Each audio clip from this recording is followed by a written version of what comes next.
Hi, my name is Nate Brill, and I am the Brill team leader. And on our team, my primary focus is our sellers.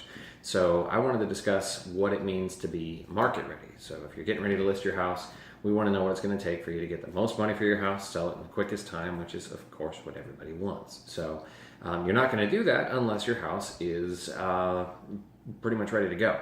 So we want to address kind of the three key points. So there's price, there's presentation, and then there's time. So yes, it does take time to sell a house, even when it's all done correctly. So first, price. That cannot be overstated as one of the single, if not the single most important aspects of getting a home sold. So even a turd will sell very quickly if you price it correctly. The house that everybody thinks is just going to sit there forever because it's just such a dump. Well, if you price it correctly, it will move. And if you've got the nicest house on the block, and you overprice it, guess what's going to happen? You're not going to move. So we want to make sure that all times we have your house priced where the market is, not where we want it to be. So we will address that here. Presentation. Presentation is going to be basically everything that it sounds like. We want to make sure that your house looks as good as it can possibly look when people come in the door. But more importantly than that, you're going to get thousands of showings, but it's all going to be online. So we want to make sure that your house is ready so that when we take pictures, and we take professional pictures, that it looks as good as it possibly can, because the whole goal is we want to be able to show it to 1,000 people so that we can get 10 people in the door. So we'll discuss that as well. And then back to time, we have to make sure that when we're looking at a market analysis and we're sort of assessing how long it's going to take you to sell your home, we have to look at the comparable sales, and some neighborhoods just don't move incredibly fast. The Phoenix market is 95% $500,000 and less. So if you've got a more expensive home, you're 500 to a million or a million plus, it's going to take longer. And so we can't expect that even if you've got everything else right, even if we're priced correctly, we can't expect in all areas that it's going to sell immediately. Obviously, that's what we're always going for, but not every market moves in a week or a weekend. So, okay, so on to price. When we are assessing the value of a home, we're not assessing what the home is actually worth. That's going to be an appraiser's job. Our job is to make sure that we can kind of give you a general price range of where we know the house will sell. So we've got kind of the low, the medium, the high, and we're able to kind of figure out based off of all of your upgrades and your finishes and everything else that you have going on with the house.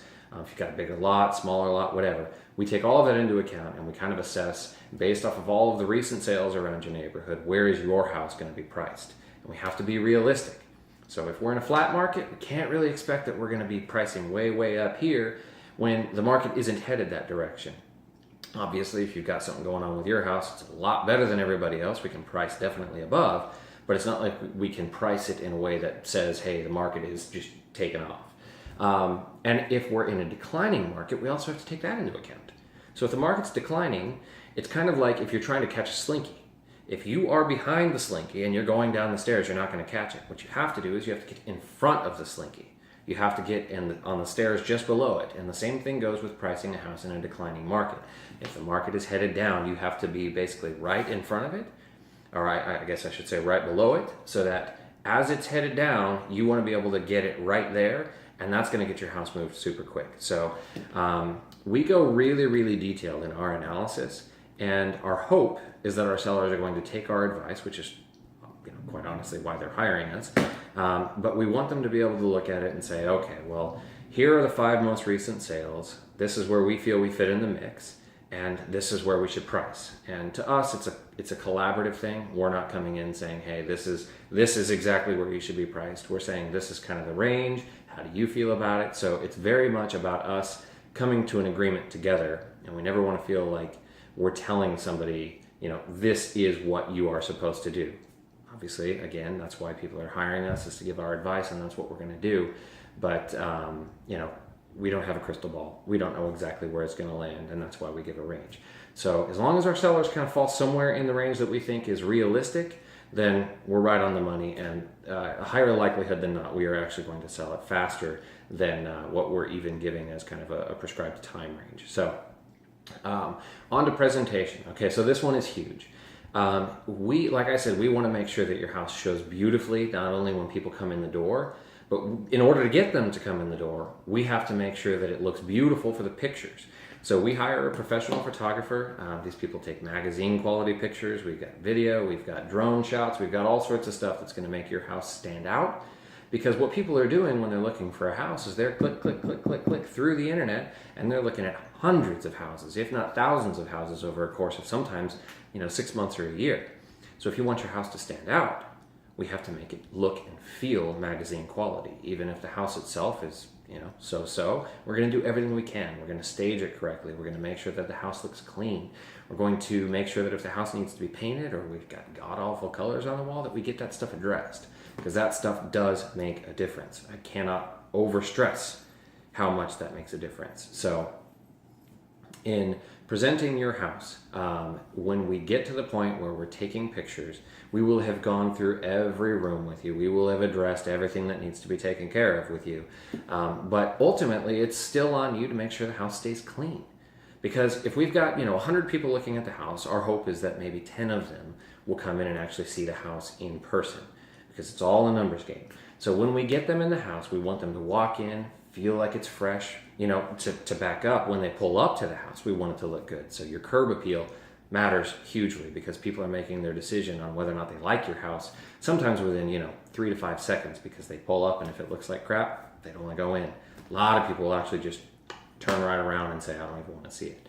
So making sure it looks good when they walk in, when they pull up, those first impressions are absolutely huge. So now, when they walk through the house, we've got stuff that is going to start to add up if you have left your house in disrepair, if you've got light switches that are broken, if you've got stuff, if you've got light bulbs that are out, you've got mismatched, you've got the daylight colored light right next to the warm white color. You've got ceiling fans that don't work. You've got kitchen disposal that every time you turn it on, it sounds like there's a monster in your house. That stuff will add up, and a buyer is going to say, if this little stuff is a big deal, or if this little stuff is causing us a problem right now, we're going to basically assume that everything is wrong with the house. If they've left these little things untaken care of, then they're going to think that you've neglected the water heater, you've neglected the AC, all of that stuff. So making sure that you keep your house in good shape is going to make a big difference in what people's perception of the house is. So, and then of course, marketing. We're going to market your house extensively, but exposure is not your problem. With Zillow, Trulia, Realtor.com, all of these different websites that all syndicate from the MLS, exposure is not your problem. You will literally be seen all over the world, not just here locally. If anybody wants to find your house, I promise they're going to find it. So again, making sure that it looks right when people are actually finding it, that's the big key there. And then again, the last component is time. So again, if you're in a neighborhood that doesn't move extremely fast, if you're in an outer line neighborhood that's, just outside of town, if it's in a retirement community where houses don't move extremely fast, and especially if you're not on season, you have to take that into account when it comes time to assessing what you're going to get for your house and how long it's going to take. If your neighbor down the street got a price that was appealing to you and you want to be able to get that kind of a price, or you want to get more than that, we need to know how long that house took to get to that point. And if we price close to that to start with, there's a better chance that we're going to get that in a quicker time than they did if they sat on the market for a long time and just kept dropping, and to the time that they finally got there. So we've got to give it enough time. If you've got a really nice house and you want to be able to get a premium for it, give the market enough time to do its job. So we're going to know if a house is overpriced if it just sits with absolutely no activity, or we get a ton of showings and we get no offers. We're going to know we're overpriced. If we get an offer or two within the first 30 to 45 days, we were probably priced very, very closely to where we need to be. And if we go on the market and in the first weekend we've got 15 offers, even if we were priced exactly where all of the other comps were, the market has told us that we are underpriced. So it's really important to understand that the amount of time that you're on the market is definitely important, and it's going to be a good indicator of where we stand in terms of whether we were priced wrong or not. But certain markets move super fast and certain markets don't. The West Valley out here, where the prices are low, it moves very fast. In the East Valley, where prices are higher, up in Scottsdale, Fountain Hills, those don't move as fast. So you have to give it time. So I hope this was helpful. If you have any questions, you can call us at 602-529-4092. You can visit our website at www.brillteam.com. And then we would, of course, encourage you to go to our Zillow profile, read all of our reviews, see what our other clients have thought of us. And we hope that we get to talk to you soon. Thank you very much.